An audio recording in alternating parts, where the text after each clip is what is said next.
ഷിസൂസ് kids world, a complete kids channel. ദയവായി ഈ channel subscribe ചെയ്യുകയും പിന്തുണയ്ക്കുകയും ചെയ്യുക.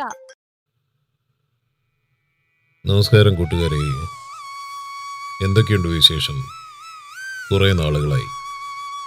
ഇന്ന് നമുക്ക് ഇന്ത്യൻ സിനിമാ രംഗത്തെ പ്രശസ്ത ഗായകനും നടനും സംഗീത സംവിധായകനും നിർമ്മാതാവുമായ ശ്രീ SP ബാലസുബ്രഹ്മണ്യത്തെക്കുറിച്ച് സംസാരിക്കാം.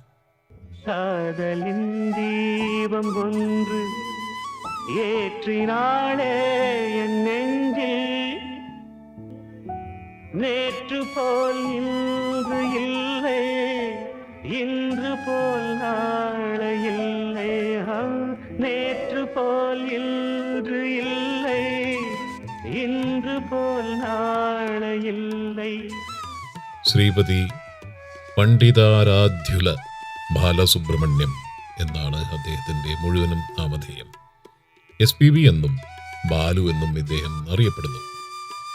ആന്ധ്രാപ്രദേശിലെ നെല്ലൂരിനടുത്തുള്ള കൊനെട്ടമ്മപേട്ട എന്ന സ്ഥലത്താണ് SPBയുടെ ജനനം.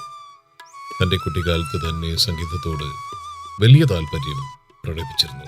എന്നാൽ അദ്ദേഹത്തിൻ്റെ പിതാവ് ആഗ്രഹിച്ചിരുന്നത് SPB ഒരു എഞ്ചിനീയർ ആവണമെന്നായിരുന്നു. അനന്തപൂരിലെ JNTU എഞ്ചിനീയറിംഗ് കോളേജിൽ ചേർന്നുവെങ്കിലും ടൈഫോയിഡ് പിടിപെട്ടതിനാൽ അവിടുത്തെ വിദ്യാഭ്യാസം തുടരാൻ അദ്ദേഹത്തിന് സാധിച്ചില്ല. പിന്നീട് SPB ചെന്നൈയിലെ ഇൻസ്റ്റിറ്റ്യൂഷൻ ഓഫ് എഞ്ചിനീയേഴ്സിൽ പ്രവേശനം നേടി. പക്ഷേ അപ്പോഴേക്കും സംഗീതം ഒരു കലയായി അദ്ദേഹം കൂടെ കൊണ്ടു നടന്നിരുന്നു. പല ആലാപന മത്സരങ്ങളിലും നല്ല ഗായകനായി അദ്ദേഹം തിരഞ്ഞെടുക്കപ്പെട്ടു. അദ്ദേഹം പങ്കെടുത്ത ഒരു മത്സരത്തിൽ ശ്രീമതി S ജാനകിയായിരുന്നു ജഡ്ജായി വന്നത്. കോദണ്ഡപാണി എന്ന പ്രസിദ്ധ സംഗീത സംവിധായകനും അതിൽ ഒരു വിധികർത്താവായിരുന്നു. SPBക്കായിരുന്നു ആദ്യ സമ്മാനം ലഭിച്ചത്. S ജാനകി അന്ന് വളരെ ശ്ലാഘിച്ചു. കോദണ്ഡപാണി സംഗീതത്തെ പ്രധാന കലയായി തിരഞ്ഞെടുക്കുവാൻ അദ്ദേഹത്തോട് അഭ്യർത്ഥിച്ചു. കൂടുതൽ സംഗീതം പഠിക്കുവാനും ഉപദേശം നൽകി. കോവിഡ് പോസിറ്റീവ് ആയതിനെ തുടർന്ന് 2020 ഓഗസ്റ്റ് 5 മുതൽ ചെന്നൈയിലെ സ്വകാര്യ ആശുപത്രിയിൽ ചികിത്സയിലായിരുന്നു. തുടർന്ന് സ്ഥിതി അതീവ ഗുരുതരമായതോടെ സെപ്റ്റംബർ 25 അന്തരിച്ചു. 1964 മദ്രാസ് ആസ്ഥാനമായുള്ള തെലുങ്ക് കൾച്ചറൽ ഓർഗനൈസേഷൻ സംഘടിപ്പിച്ച അമേച്വർ ഗായകർക്കുള്ള സംഗീത മത്സരത്തിൽ അദ്ദേഹം 1ാം സമ്മാനം നേടി. ഇളയരാജ ഗിറ്റാറിലും പിന്നീട് ഹാർമോണിയത്തിലും, ഭാസ്കർ കൊട്ടുവാദ്യത്തിലും, ഗംഗയമരൻ ഗിറ്റാറിലും എന്നിവരടങ്ങിയ ഒരു ലൈറ്റ് മ്യൂസിക് ട്രൂപ്പിന്റെ നായകനായിരുന്നു അദ്ദേഹം. SP കോദണ്ഡപാണി, ഘണ്ടശാല എന്നിവർ വിധികർത്താക്കളായിരുന്ന ഒരു ആലാപന മത്സരത്തിൽ മികച്ച ഗായകനായി അദ്ദേഹം തിരഞ്ഞെടുക്കപ്പെട്ടു.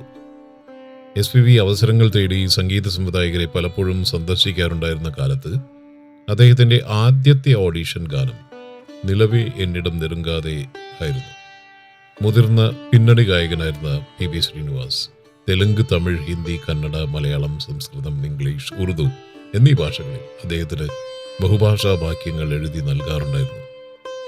1966 ശ്രീ ശ്രീ ശ്രീ മര്യാദ രാമണ്ണ എന്ന ചിത്രത്തിൽ പാടിക്കൊണ്ടാണ് ചലച്ചിത്ര പിന്നണി ഗായക രംഗത്തേക്ക് അദ്ദേഹം വരുന്നത്. 11ഓളം ഇന്ത്യൻ ഭാഷകളിലായി 39,000-ത്തിലധികം ഗാനങ്ങൾ പാടിയിട്ടുണ്ട്. ഇതിൽ തെലുങ്ക്, തമിഴ്, കന്നഡ എന്നീ ഭാഷകളിലാണ് അദ്ദേഹം കൂടുതൽ പാടിയിട്ടുള്ളത്. ഇതിൽ ഏറ്റവും കൂടുതൽ പാടിയിട്ടുള്ളത് തമിഴിലാണ്.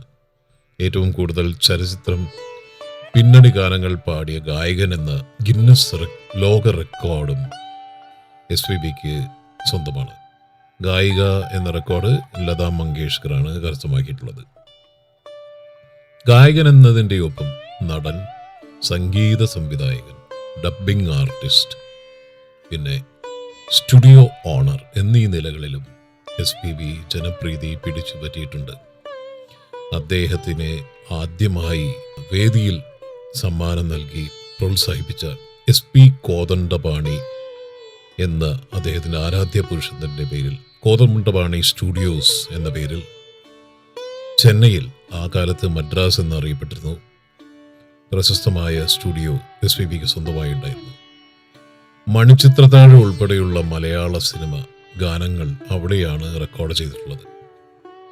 ഏറ്റവും നല്ല ഗായകനുള്ള ദേശീയ അവാർഡ് 6 തവണ അദ്ദേഹത്തിന് ലഭിച്ചിട്ടുണ്ട്.